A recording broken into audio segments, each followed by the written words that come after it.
Well, thank y'all for joining us. Obviously, I see a lot of people in the comments asking when is it going to get started. We have not seen Lane Kiffin walk up to the stage yet, but we did want to get started here and kind of lay out what we know so far. Obviously, we've been covering this the past couple of weeks, and obviously this weekend we did a lot of extensive, reporting from other sources and stuff. But it's official. Lane Kiffin will be the next head coach out there at LSU down in the Bayou.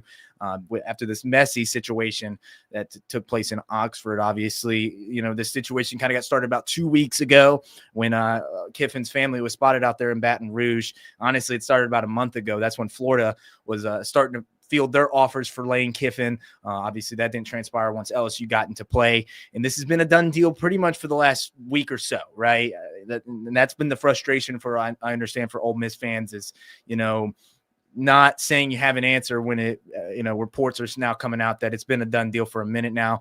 Obviously, we're still waiting on Lane Kiffin to come up to the stage. We just wanted to let y'all know what the situation is right now. It was supposed to start at 3:30. Right now, we're at 3:50.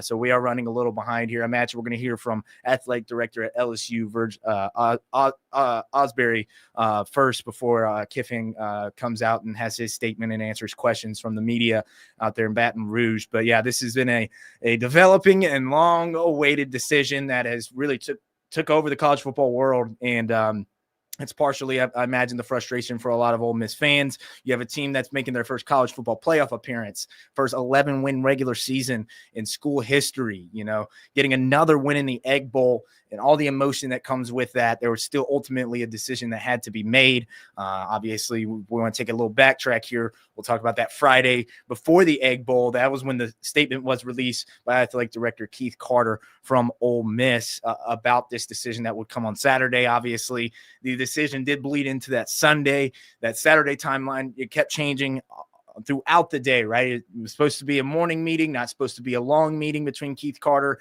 Chancellor Boyce out there at Ole Miss, and Lane Kiffin. Then it got pushed back to 12. Then it gets pushed back to 3, and it ends up being a 4-hour meeting.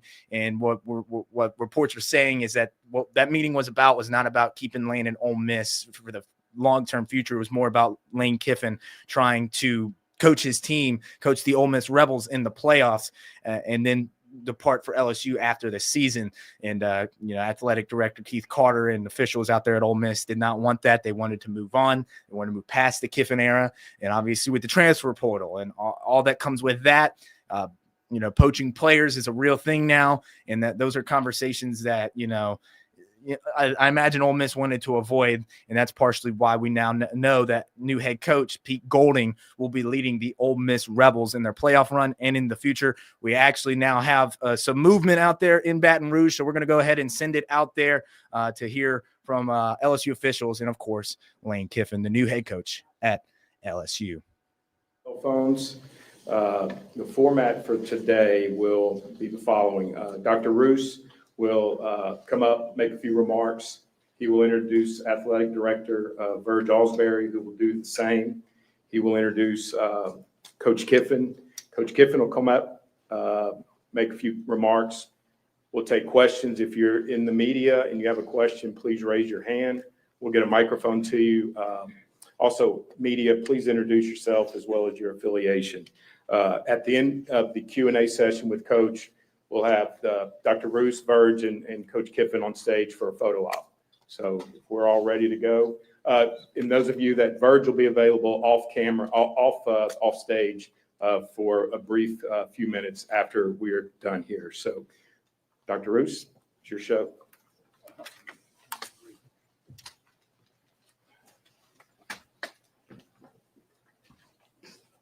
What an exciting time. For the first time in my remarks, I feel like I need to begin my remarks instead of ending my remarks with, as we always say, go Tigers. It is an exciting time. I was looking for our guy there. It is an exciting time. We're so excited to be here. What a wonderful day for Louisiana and this LSU family. Today, our family is growing. And we could not be more excited to welcome Layla, Landry, Presley, Knox, and our football coach, Coach Kiffin. Welcome to this Tiger family. Let me begin with a few words of deep gratitude for every member of LSU's athletic and executive staff who have dedicated long hours and time away from their families over the holiday weekend to make this moment a reality. Thank you so much for your time. I also want to give a little special thank you to Board Chairman Scott Ballard, Athletics Committee Chair John Carmouche, and all of the members of the Board of Supervisors who have engaged, who have supported, and who have helped to ensure that we have all of the resources in place to restore a championship culture right here in Tiger Stadium. While Coach is certainly the man of the hour, I would be remiss if I did not say my final message of appreciation to someone who has given decades of his life to this athletics department, to a leader who truly embodies what it means to be an LSU Tiger. Just a few short weeks ago, in my first meeting with our athletic director, I talked a great deal about the need for structure, accountability, and measuring ourselves against only the best. Our athletic director responded by telling me he would be accountable for finding the best football coach in America. Verge, you are a man of your word, and you have certainly delivered on that promise today. Ladies and gentlemen, please join me in a round of applause and welcome to this podium the architect of today's announcement, LSU's athletic director, Mr. Verge Osberry.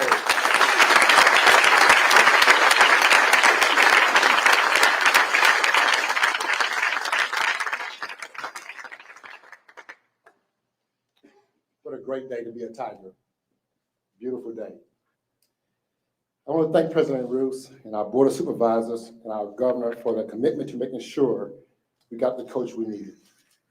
I also want to thank Ms. Julie Corman and the search committee for the long hours the past couple of weeks making sure we got this done and done the right way for Louisiana. Julie's been my all-star. Is she in the room tonight? She's here. Julie likes to stay in the background, but she's very, very important to this process in helping us get Coach Kiffin here. I can honestly tell you, from the moment we determined that a coaching change would be necessary, the first name on everyone's lips was Lane Kiffin. There are a lot of great coaches out there, and we performed due diligence on several other candidates, but the name none of us could shake was Lane. LSU football has a unique place in the history of the game, in the traditions of the SEC, and the hearts of everyone with any connection to the state of Louisiana. Purple and gold have always represented something special. It represented Death Valley on a Saturday night. It represents some historic offenses and stifling defenses, as well as championships and excellence. That word, excellence, is LSU. Our colors in our stadium tell anyone in the world that they are watching LSU. As a former player and as an administrator here for the last nearly 30 years, I can tell you that when the band strikes up, Hold That Tiger, there's no better place in the world to be. So when we realized it was time to replace our head football coach, we knew we had to find someone who could get it, who would understand tradition, personality, culture, and who could contribute to both our history and to our future. Immediately, Lane Kiffin became our prime target. He was not only an offensive innovator, energizer, and winner, he was also a program builder, a brilliant recruiter, and a most competitive conference in America, and a big enough personality to operate in a state of big personalities. In a program and in a state that challenges some, we believe Lane wouldn't blink. We believe he could thrive.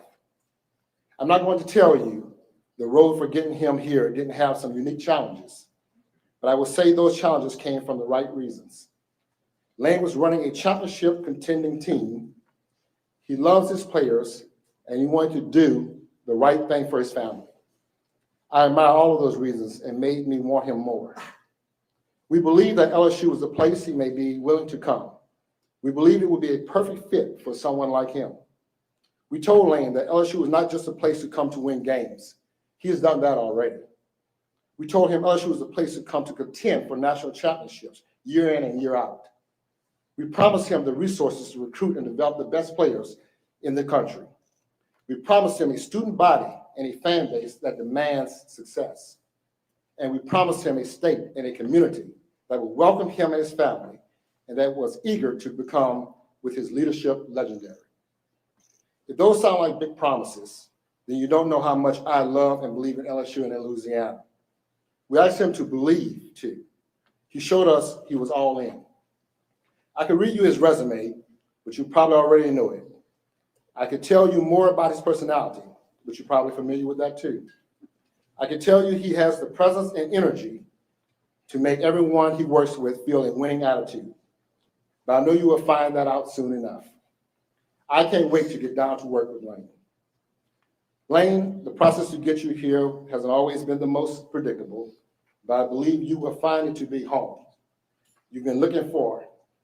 Lane, we want to welcome you and your family to LSU, to Baton Rouge, and the state of Louisiana. Go Tigers.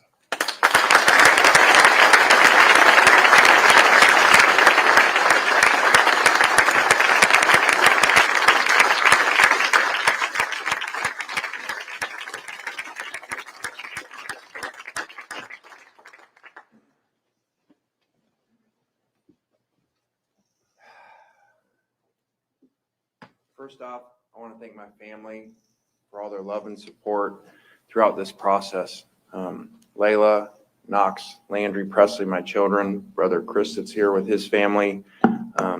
Thank you for all the support through this process, which was not an easy one. I'd also like to thank President Wade Roos, Athletic Director Burge Osbury, Board of Supervisors Chair Scott Ballard, Athletic Board Chair John Carmouche, and Julie Cromer. I also had a unique, great call with Governor Landry, and I could feel his passion and energy in that call for the state of Louisiana and for LSU football.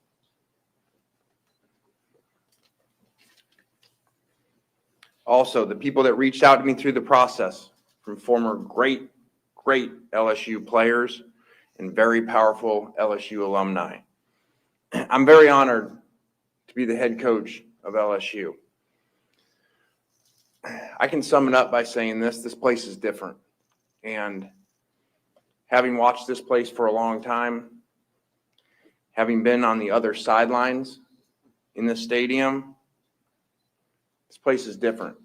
And that's why we're here. We have a lot of work to do with that.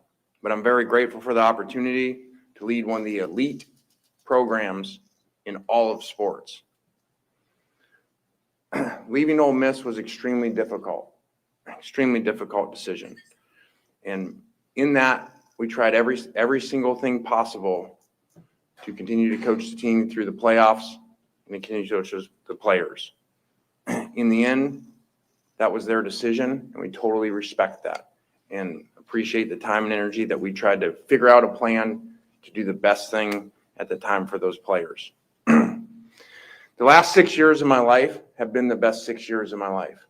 And I owe that to all the players, all the assistant coaches, and the people of Oxford. It was amazing. It will forever be a major part of my story. I'm so grateful for those relationships and all of those people that I got to meet. But the opportunity at LSU, as I said before, is just different. Someone very close to me reminded me this week in this decision that LSU is the best job in football. When you take the history, tradition, passion, and the great players in the state of Louisiana, no one can argue that when you're in Tiger Stadium on Saturday night, there is nothing like it. And this place is built for championships with championship expectations. We understand that. But as an elite competitor, that's exactly what you want. And that's why we're here. You know, over the past few weeks, and especially the last few days, trying to figure out this decision. And I really tried to channel my dad. And I thought of when I spoke at his funeral. And when I spoke, it occurred to me as I was writing that speech, I never understood why as a kid we moved so much. And I realized he had moved 17 times.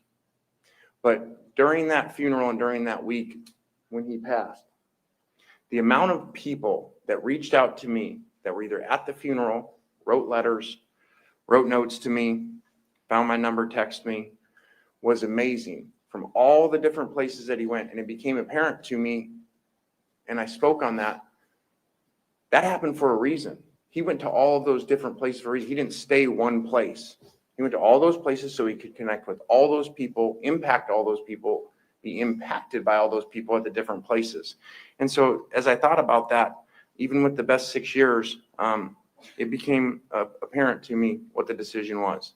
My journey has been unique, to say the least, but I believe everything that I've been through has prepared me for this moment at this place right now. I also believe everything happened exactly how it was supposed to happen, when it was supposed to happen. And that'll be clear someday, that all of it did. Our program here at LSU will be designed top to bottom to be the #1 destination for elite players in all of America. That's why we're here. Our immediate priority is assembling the best staff in the country and securing top talent. The mission is simple: bring the best players in the country to LSU.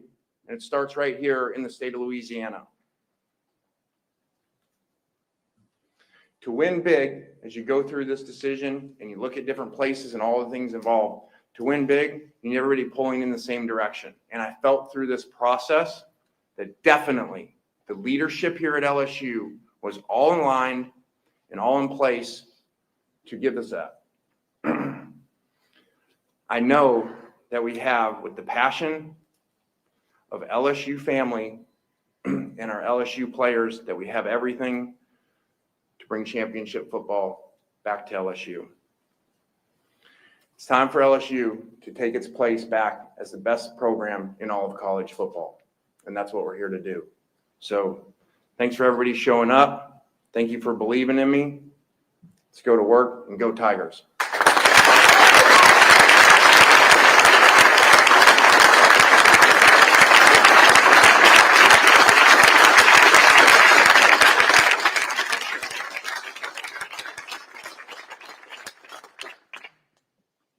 Appreciate that. You didn't want to stand up, Landry.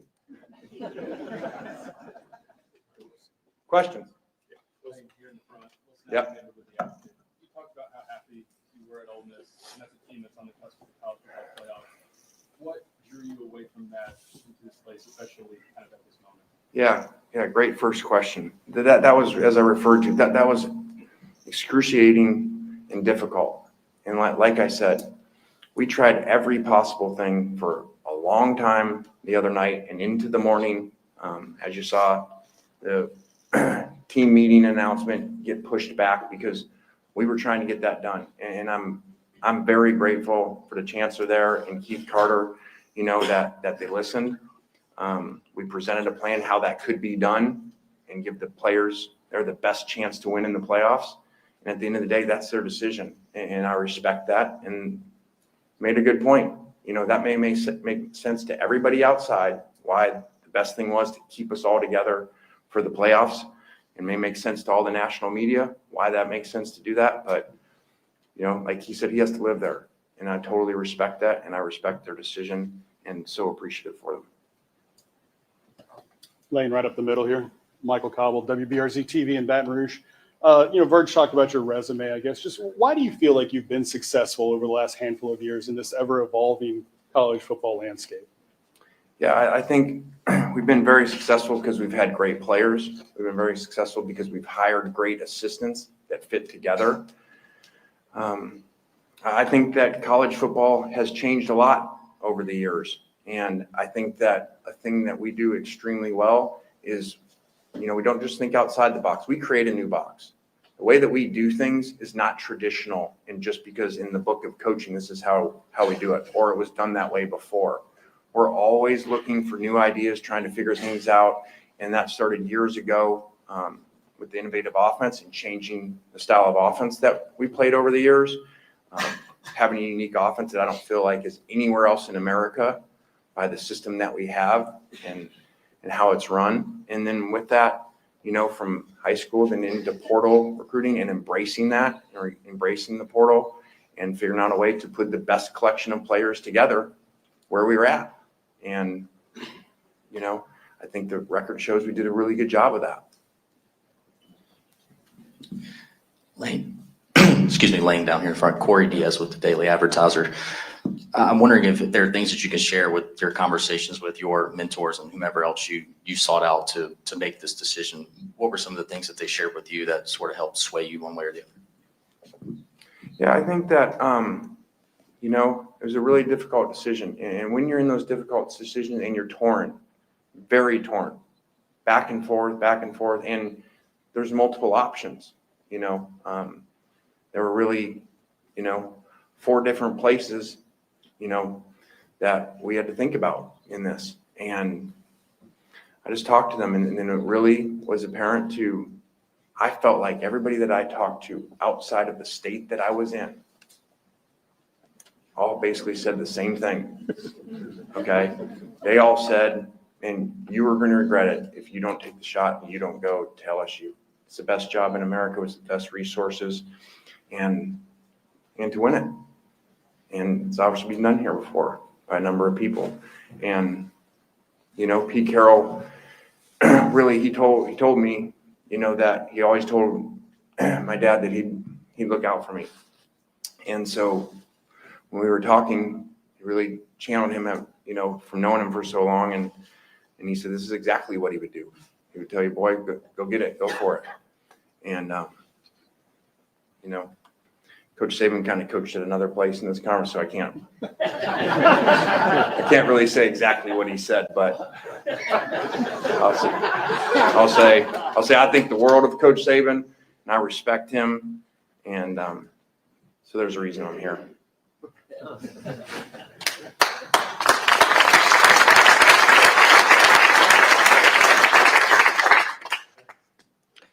On your left, Coach. Shea Dixon with On3. Obviously, you're known as one of the top offensive minds in football, and I think for a long time people have tied that to the Bryles offense. Over the years, what have you changed, adapted that you would consider now the identity of what your offense is? Yeah, I think that, we have the most unique offense in the country, and because of learning from so many people along the way, we hired Art's son, Kendall, at FAU, and then learned a ton from the Bryles family about offense and that whole system.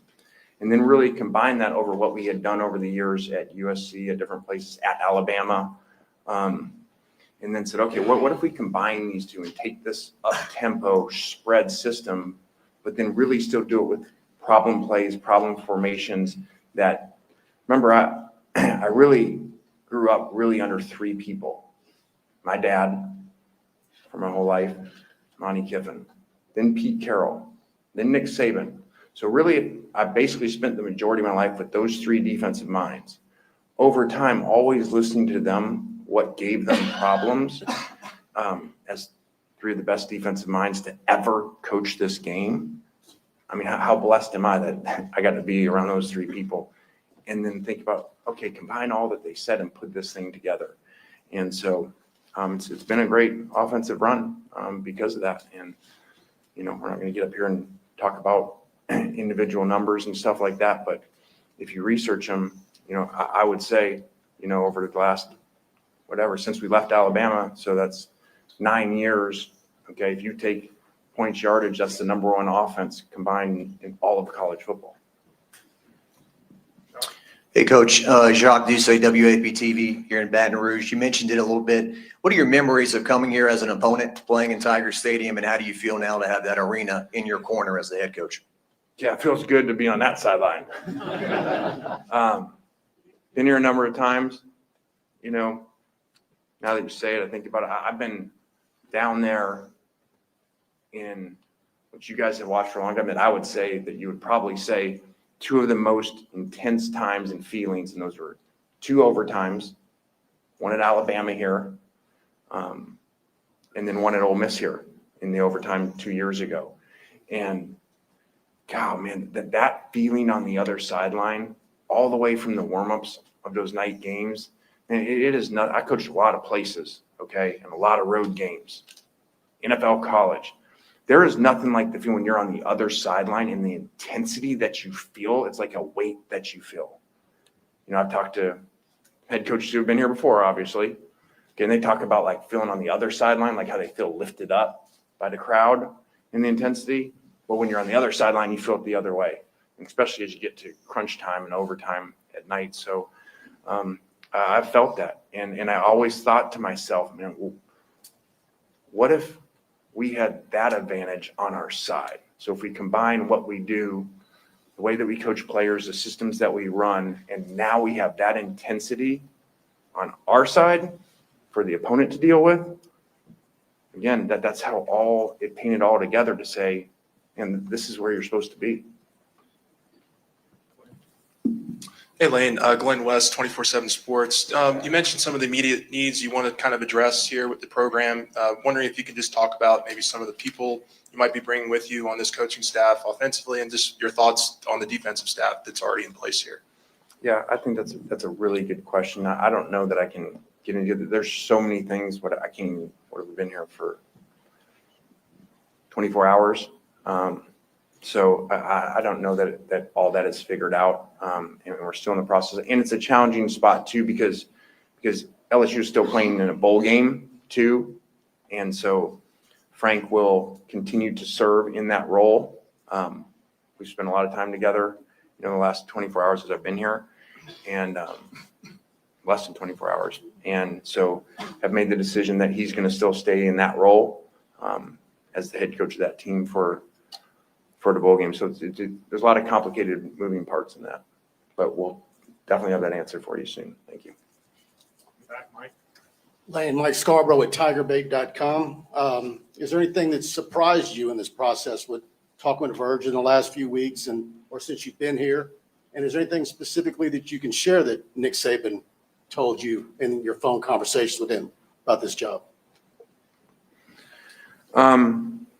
Yeah, I just felt, in all respect to the other 3 programs, I just felt the passion through Verge, and obviously he's in a unique spot as having been here so long and played here and been part of so many championships and been around so many championship coaches, that I just felt that passion and I felt that alignment from everyone, from the president, from the governor.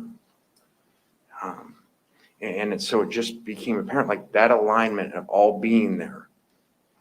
And other places have good alignment, but it was like the entire state of everybody that I talked to at some point, okay, was aligned that the number one thing in this state is to get LSU football back to the championship level where it was at before.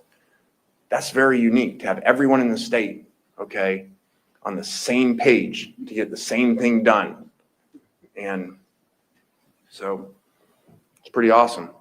And again, it's why we went through a really challenging time and a really difficult decision and a great place where we are at and great support to have to make the decision to leave there, okay, as over the 6 years there. A lot of opportunities to leave, including in this conference, very prominent programs, and never did.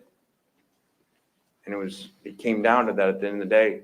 The only one we were leaving for was once we felt this alignment and passion at LSU. Lane, right down here, Bryce Kuhn with On3. You've talked, I guess, this season about how important reconnecting with your family has been. And I guess the reported trip down to Baton Rouge a couple of weeks ago, how important was it for your family to feel on board with this? And what were some of those conversations like with them over the past 24, 48 hours? Yeah, as a football coach, it's awesome in so many ways.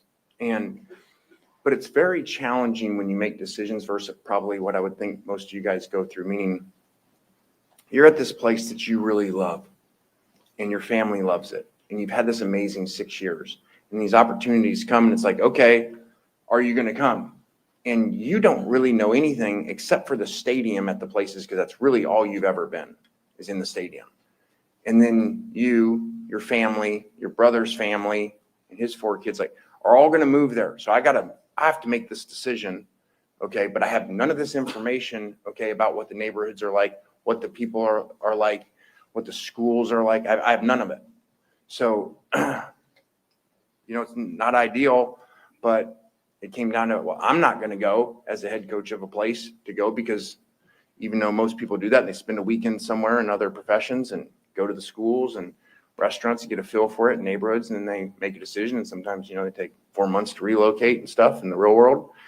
And that doesn't happen. You get on a plane and you go. So I just thought it was really important when they offered, to have the family come down without me and get a feel for it. And it was very important, because that went a lot into the decision.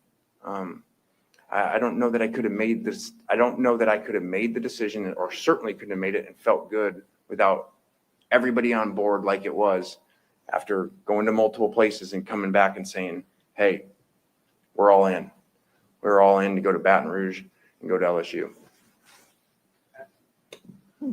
Hi, Lane. Matt Moscona from ESPN Radio in Baton Rouge. Curious, how much did an NIL plan in this new true third-party NIL era factor into your decision? And what can you share with us about the plan LSU laid out for you?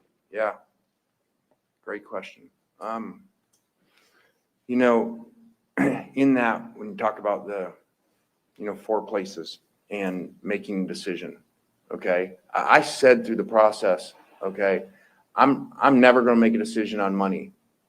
And I'm telling you right now, I don't know what my contract is here. That's not very financially responsible, okay? I'm sure it's really good, okay?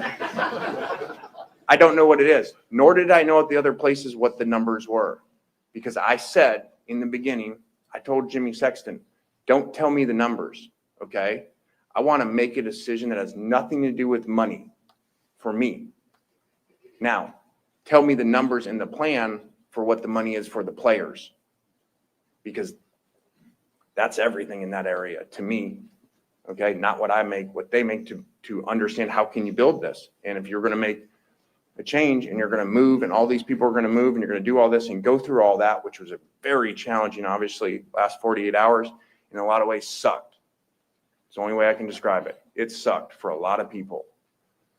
And there was no way to possibly do it, in my opinion, any better than we did from a timing standpoint, because it's a bad scheduling system of how it's set up. And eventually, hopefully, it gets like the NFL, where you can't do that in the season and don't have to make those decisions. But in that, it was very important and very critical. And Verge and his team had a really, really good plan, and even talked to some donors that are part of that plan here to see exactly how does that work. And there's a great plan here. There's a great plan of how we can come together with what we bring and what players around the country want to play for us and play in our systems, and then have that support to be able to do that, so that they want to play for us and they get taken care of financially, which obviously nowadays is the world of college football, and it's very important and critical to them, which it should be. And this was the best setup. So that definitely played a factor into it, because I don't care what your systems are, without good players, they don't work. So I actually asked today about my contract, not the numbers, I still don't know them. And I said, hey, just in case I get asked on it. And he said, basically, all 4 were extremely similar, okay, contracts for me. But in the process of figuring out the NIL packages, those were not similar. Those were not the same. And that's a big part of it. Jared in the back. Lane in the back over here. Jared Paul Joseph, WGNO in New Orleans. How have you felt mentally and emotionally from the optics of having to leave Oxford to the booze to landing here to the cheers? How has that been for you in those aspects? Yeah, time heals a lot of things, and having gone through this in this conference before, I sure hope that happens. I sure hope that that the people there and the fans there, as time goes, can focus on the amazing 6 years, the greatest football run in the history of the school, okay, the greatest regular season ever in the history of the state just happened there. And I really hope they can focus on that. And where we were able, with the support of people there, where we were able to put the program on a national stage that it had never been at before and maintain it there for a number of years. So it was very hard, and it was really challenging. And it is, man, it's the passion of the SEC. So I understand that. So I don't get emotional with it yesterday, like so many people get emotional, like that. And they change like that, because we spent 6 years there, and that airport scene, and Knox and I driving, and people trying to run us off the road, man, and the things they said to us. And then we got here, and we had been here for 6 minutes, and how we love you, coach, you're the best ever. And like, we only been here 6 minutes, we ain't done anything for you yet. But that's the SEC, and I've been around long enough to know that, and it's just the passion of the SEC. And so I'm not upset at those reactions, by fans, by people. And,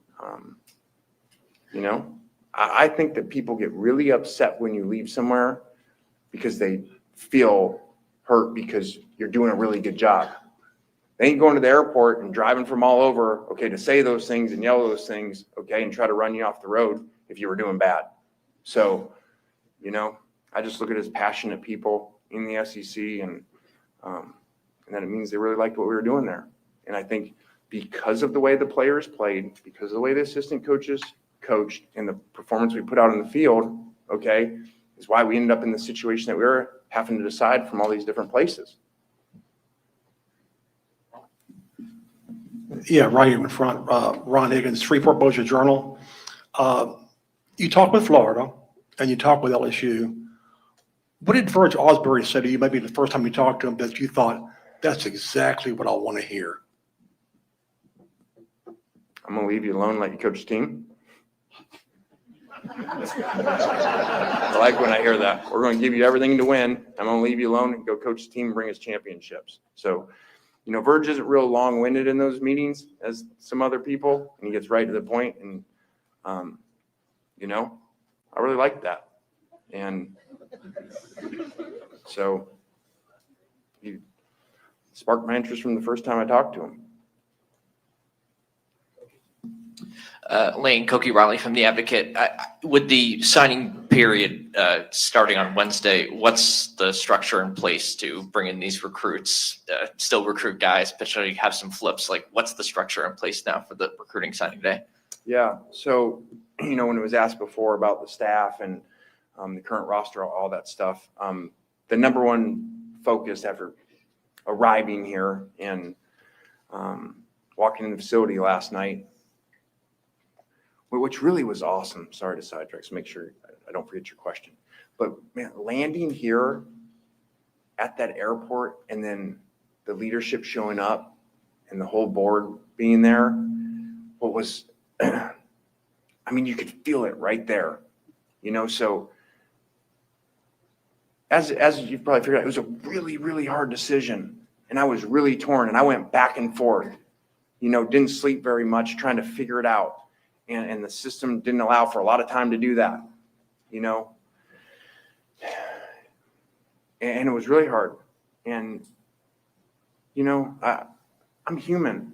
You don't even though you understand it's the passion, you're with your son and you're driving, and, you got to call a cop that so they'll help you because you personally know them because you are leaving the state. And you got to call them because, you drive with your son and you got to turn around, and people are like screaming at you, trying to run you off the road. I don't know what they're going to do. And so that affects you in that airport scene and all the things being said. I understand it. It's the passion, but they're saying that about you, that you thought you did a really good job for 6 years for them. That affects you. And even on the plane down there, I'm kind of like, man, we made this decision, but God, I really, and I'm telling you, I landed last night. I can't even remember when it was. Okay. We landed, about 24 hours ago. When I got off that plane and I saw the board there and I saw the leadership and I felt the power of this place. And then we get in the car and as we're driving out and there's the fans, like just all of them out there at the airport and their excitement and their passion.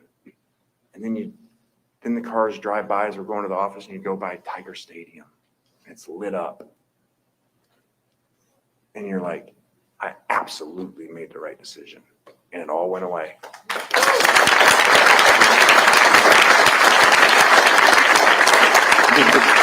Then you walk into the facility and myself and the coaches, our general manager, like you walk in and I'm like looking around and I'm like, God, like it's like we're in the NFL. Like everything is so amazing in that facility and it's so powerful. And the national championships and the Heisman trophies and the way the whole building's done, you're reminded you are at the elite program in all of college football, the same that those two coaches just told me and reminded me. And then I was like, actually, we're going by Tiger Stadium. I called one person, I called Ed Ogeron. And I said, hey, man, all I can do is, man, this place just makes me want to talk like you right now. I did. I was like, we were in the car and the kids were in there and I was like, and the coaches and they're like, what are you doing? I'm like, I don't know. I'm like channeling Ed right now. I was like, I'm feeling him. Like I rolled down the window and I was like, go Tigers to the fans. And I'm like, so I called Ed. I said, I don't know what's going on, man, but I'm feeling you right now. And he's like, Coach, you're at the best place in America. So I feel that. So as I thought I would do, I have no idea what your question was. See, that's good planning that I knew that was going to happen. Yeah, just the structure you guys are going to have for this signing day. Yes. With the stats and how that's Yeah. going to work out. Okay, so that was the number one priority and is the number one priority right now. We're on that. It goes dead where we can't go out right now. Yesterday, people could come up to the office. Obviously, I can't name them individually, the recruits, but so that is our number one focus right now is to sign the best class that we possibly can Wednesday. Also, we have big picture thinking too. So we're not reaching or we're not signing kids because they're from this school or that school or any of that stuff. Okay. We're going to sign the best players that we can on Wednesday, then go to the portal, which I have zero concern about the interest of players with that. Because I know what the interest was of players nationally to come play for us where we were just at. And now when you put that with this stadium, with that logo, I mean, We got time for two more, Rap, and then Ross. makes me want to go get on the phone right now, but the portal's not open. Scott Ravelli, also with the Baton Rouge Advocate. I read where you said you're at a place in your life where you want to live day by day, take things day by day. But this move do you see this as a career-defining move for yourself? Yeah, I hope so. Yeah, I definitely do. And I do take day by day and have learned to do a much better job at that as I've gotten older. And, this is really unique. I'm uniquely prepared at 50 years old for this job to have been so many places, done good things, made a lot of mistakes and made them really early on. Like someone said, you made mistakes on the national stage at an age in your 30s and early 30s that coaches aren't even head coaches yet, let alone they're not on the national stage. So I got to learn from those. I'm 50. This is my sixth head job. I mean, I don't know if anybody's ever done that. So it's not necessarily great in some ways. We're all by choice.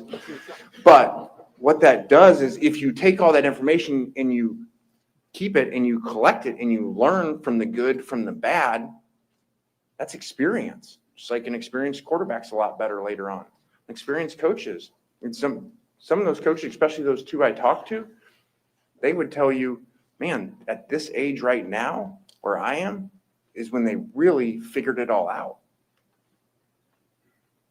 You know, I think, I may be wrong on this. I bet you that Coach Carroll's probably 50 when he takes USC, and Coach Saban, when he takes Alabama's 55. So, you know, you figure things out as you go with all those experiences and having multiple head jobs like they had before, and then you become even better. Ross Dellinger. Lane, when Ole Miss administrators told you Saturday night, kind of finally, that you won't be able to coach the playoff, how much did you seriously consider not taking this job to stay and coach the playoffs? And the last few days, how much do you think it impacts your legacy, or do you care? Yeah.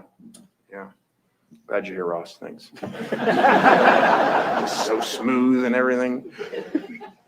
So even though my man Ross was hiding out in a car following me, which is a true story, I appreciate the effort. And he's like texting, he's like, I see you going into the AD's office right now. It's a true story. But first, I wasn't until Sunday. That's why things kept getting pushed back, that I was told that we couldn't keep this thing in place and coach the playoffs. So I'd already made the decision at that point and informed them Saturday night, you know, that this is what we were going to do. And that was a really hard conversation with Keith, really hard.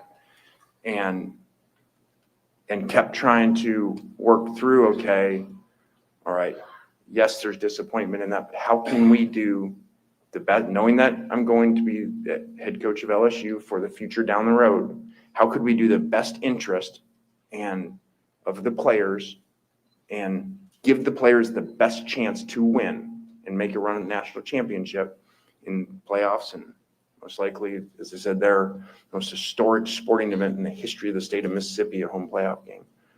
And it didn't work out. And it came back the next day. It's why there was a team meeting, whatever it was, 9, and then, you know, thought it was going that direction. We met with the players. I was in there with Keith, you know, and the players said, okay, let's do this. And I get it. I understand it, you know, and they just couldn't wrap their head around doing that. And I understand it. And I respect that. So that's why everything took so long. So I did not know the final decision that we couldn't tell 30 minutes before that team meeting, when he called over and said, okay, we're going to go a different direction. We can't wrap our heads around this. And, you know, unfortunately, which again, I respect. And they said, you know, you're not going to be able to talk to the team and tell the team, you know, that you're leaving. So I hate that. I hate that I didn't get to explain to the players why, but I also totally respect and understand any decisions they felt they had to make, you know, for the program. Thank you, Coach. We'll go ahead and do the photo now. Thanks, guys. Appreciate everybody coming.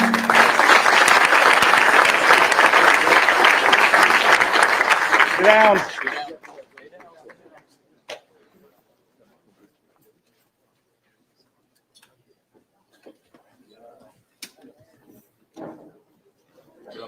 Sit down.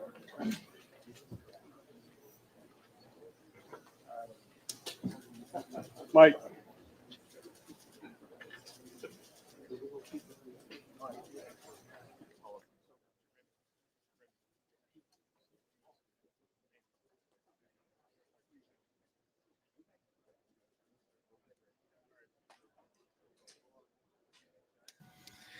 Well, that was the photo op right there with Lane Kiffin with that 26 jersey with Kiffin on the back of it. Now he's holding the win sign right there. Obviously, the players hit that before they go out on the field, and big situation that has finally got a conclusion, right? I previewed it. If you joined in late, obviously this has been a situation that's really gone on for a month. To take you all the way back then, that was when, Florida was, Florida fans and Florida officials were very confident about Lane Kiffin possibly departing to go there. And then 2 weeks, pretty much 3 weeks ago at this point now, is when, we saw the videos of Layla Knox and Landry out there in Baton Rouge, and that was kind of the start of all of this, right? That's pretty much the start of how we got here, and it's official. It's been a long 2 weeks. It's been a long last 48 hours, 72 hours of waiting on this decision that we pretty much knew what it was, and obviously it's become the biggest story in college football. But like I said, we finally have a conclusion to it. LSU's next head coach is Lane Kiffin. I see all of the comments. I understand the frustration here. Luckily, though, I can tell y'all it is over. All of this that y'all have had to go through as fans, it is over. Y'all now have Pete Golding as y'all's head coach. And don't forget, first 11-win regular season in school history, as well as a playoff berth that is right around the corner. And obviously, we'll keep an eye on the rankings that are coming up on Tuesday. Let's see how the committee feels about this Lane Kiffin departure, which could impact their ranking. But it is looking like the Ole Miss Rebels will be playing in Oxford in the first round of the college football playoffs. So got to look at the positives here. Obviously, still a lot of ball to play left. And obviously a national championship is still on the line for the Ole Miss Rebels. But that's all for now. Thank y'all for joining us and listening into this introductory press conference for Lane Kiffin. It's officially official. LSU's next head coach is Lane Kiffin. But that's all for now. I'm Nathan Lee, and you can this will be out there on Facebook, YouTube, so you can watch it back at any point in your day. So thank y'all for joining us, and have an incredible night.